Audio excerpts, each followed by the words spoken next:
নমস্কার বন্ধুরা, সুমিত্রা কিচেনে সবাইকে স্বাগত জানিয়ে আজও একটা রেসিপি নিয়ে চলে এসেছি আপনাদের সামনে।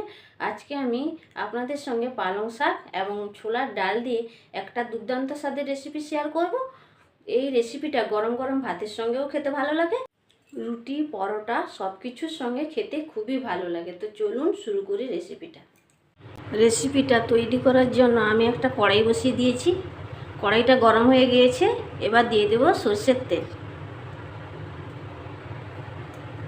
তেলটা গরম হয়ে গিয়েছে, এবার দিয়ে দেব তেজপাতা। একটু নেড়ে নেব। এতে দিয়ে দেব কুচনো পেঁয়াজ। পেঁয়াজটা দিয়ে দিয়েছি, এবার একটু নাড়াচাড়া করে নেব। পেঁয়াজটা দিয়ে একটু নাড়াচাড়া করে নিয়েছি, এইরকম ভেজেছি পেঁয়াজটা। এবার এতে দিয়ে দেব 1 চামচ রসুন বাটা, 1 চামচ আদা বাটা। নেড়ে নেব।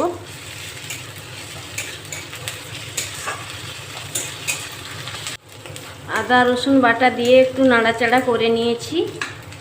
আদা রসুনের কাঁচা গন্ধটা চলে গেছে। এবার এতে দিয়ে দেব টমেটো কুচি।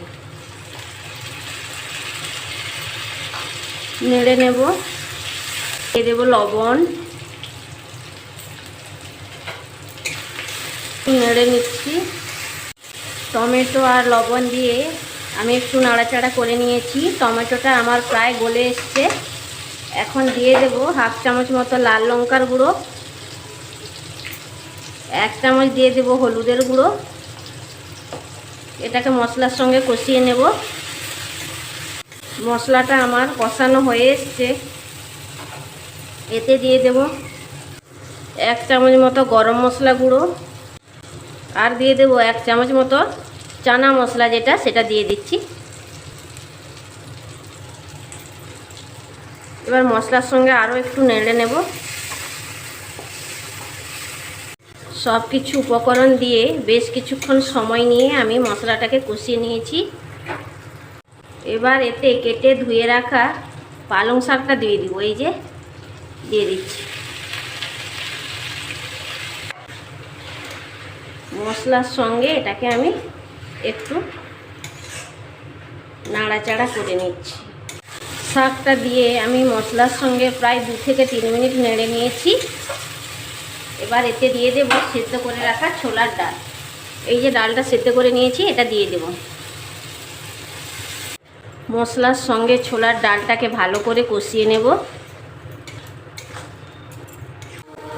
ছোলার ডালটা দিয়ে আমি মশলার সঙ্গে প্রায় 5 মিনিট মতো কষিয়ে নিয়েছি। এবার আমি ছোলা সিদ্ধ করেছিলাম, যে জলটা বেশি হয়েছিল সেই জলটা আমি দিয়ে দিচ্ছি। বেশি জল লাগবে না, এই অল্প জল দিলেই হবে।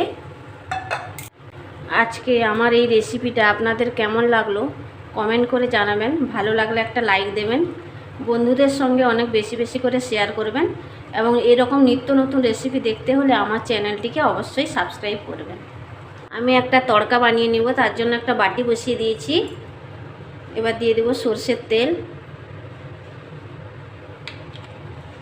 তেলটা গরম হয়ে গেছে, দিয়ে দেব 3টে শুকনো লঙ্কা। লঙ্কাটাকে একটু ভেজে নেব। শুকনো লঙ্কাটা ভাজা হয়ে গেছে, এতে দিয়ে দেব অল্প আদা কুচি, দিয়ে দেব রসুন কুচি,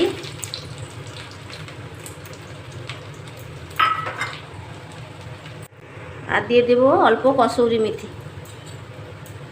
একটু নাড়াচাড়া করে নেব।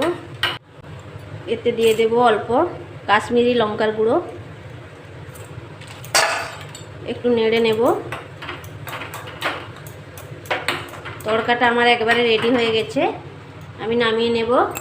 পালং শাক দিয়ে ছোলার ডালের রেসিপিটা আমার হয়ে গেছে। এবার এটাকে আমি প্লেটে সার্ভ করে নিয়ে উপর থেকে তড়কাটা দিয়ে দেব। আমি প্লেটে সার্ভ করে নিয়েছি। এবার আমি তড়কাটা বানিয়ে রেখেছিলাম, ওইটা দিয়ে দেব। দেখুন কত সুন্দর লাগছে। পালং শাক দিয়ে ছোলার ডালের রেসিপিটা দেখুন কত সুন্দর হয়েছে, লোভনীয়। তো আপনারাও এরকম বাড়িতে বানাবেন। গরম গরম ভাতের সঙ্গে এই রেসিপিটা কিন্তু জমে যাবে। রুটি পরোটার সঙ্গেও খেতে খুবই ভালো লাগে। আপনারা একবার হলেও বাড়িতে ট্রাই করবেন। কেমন লাগলো অবশ্যই আমাকে কমেন্টে জানাবেন। আজকের ভিডিওটা এইখানে শেষ করছি। দেখা হবে অন্য কোনো রেসিপি নিয়ে অন্য ভিডিওতে। সবাই সুস্থ থাকুন, ভালো থাকুন।